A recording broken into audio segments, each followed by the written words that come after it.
Welcome to Eye on Plainsboro. I am your host, Lenny Soloro, Director of Recreation and Community Services for the Township of Plainsboro. For our show today, we have the newest member of the Recreation Department, Jessica Cavanaugh, who is our museum assistant. Jessica, welcome to the show. Tell us a little bit about yourself, and then tell us a little bit about your role here at the museum.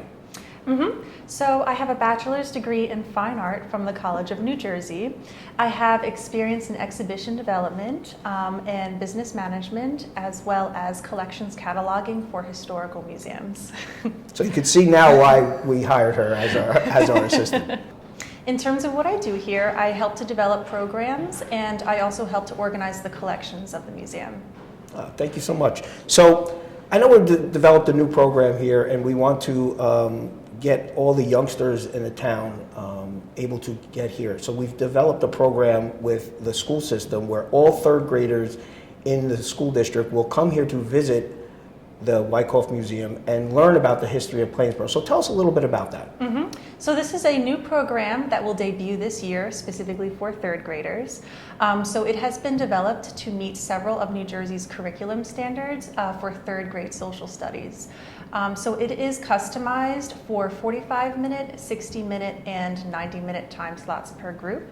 And the museum can accommodate up to 40 students per time slot. That's awesome. So what would the components, so when they walk in, so walk us through the field trip. What are the components of the field trip? So these field trips are meant to promote an understanding of our local history and how it contributes to the history of New Jersey. So there will be 4 components available for each field trip. And depending on the length of the field trip, different components will be available. The first is a tour of the museum with a customized scavenger hunt that the students will use to understand our historical collection of objects, documents, and photos. The second component is an activity booklet that has an immersive activity that will allow the students to journey through Plainsboro's history and understand the milestones that led Plainsboro Village to becoming the township it is today. The third component is historic preservation story time. So with this, there will be a storybook read aloud with an accompanying activity. And teachers or students can choose from one of our many age-appropriate books about archaeology, architecture, family history, and more. And lastly, we'll have a craft that will help to demonstrate concepts and stories related to the museum's collections and the history of Plainsboro.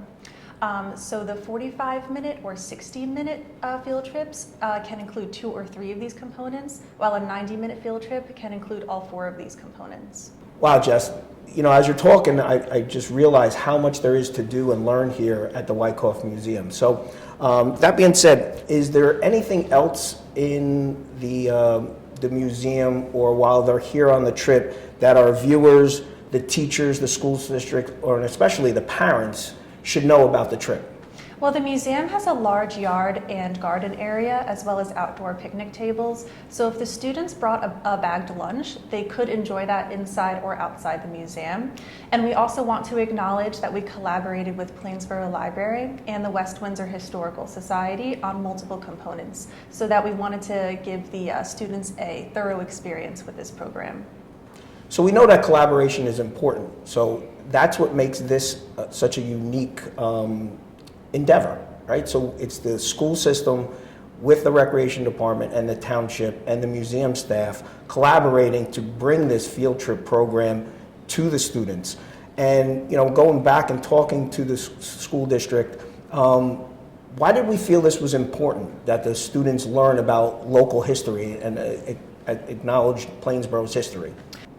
Well, the history of Plainsboro Township is intrinsically linked with the development of Plainsboro's schools and education. So before Plainsboro even became its own individual township, the residents of Plainsboro Village pleaded with Cranberry Township to build a much-needed new school due to the unsafe conditions that the students currently were learning in. But they were denied. And in 1918, the residents, including John Van Buren Wicoff, they petitioned the state of New Jersey to create their own township. And in May of 1919, Plainsboro was officially founded, and one of their first acts as a township was to build this new school that was more than double the size of their previous 2-room school.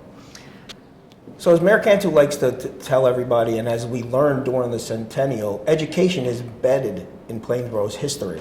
So that school that you mentioned in 1919, what's going on with that school? Is it still in existence today? What happened to it? So the school was first dedicated in 1920 and named the Plainsboro School, and ensured that all the students of Plainsboro would have a safe and comfortable learning environment. In 1975, they held a rededication ceremony and renamed it the JVB Wicoff School for John Van Buren Wicoff. It is still in operation today and has gone through multiple renovations to meet the needs of the growing population. So what's really neat about this interview is we're actually sitting in one of the two rooms that the exhibit dedicated to the history of Plainsboro schools. So look around and just see if you could tell us a little bit about some of the things that they will see in these two rooms. Yes, this exhibit details the early history of Plainsboro schools and the objects owned by Plainsboro students in the late 19th and early 20th centuries. So we have materials used by students during this time, as well as records about Wicoff School's early years. We have objects from a time capsule that was temporarily on loan from the Wicoff School. And this time capsule is interesting because in 1960, the school placed the time capsule in the wall of their new addition. And then in our second room, we have more objects used by the students during those early years. Jessica, thank you so much. This has been really informative. I'm sure people really will be looking forward to coming out here to visit the Wicoff Museum. If you want more information on the Wicoff Museum, please go to our website, www.plainsboronj.com. Click on the recreation link, and that will get you to the museum page. Also, if you like, you can always contact the museum directly by email by typing museum@plainsboronj.com. This has been Eye on Plainsboro. I am your host, Lenny Soloro, signing off.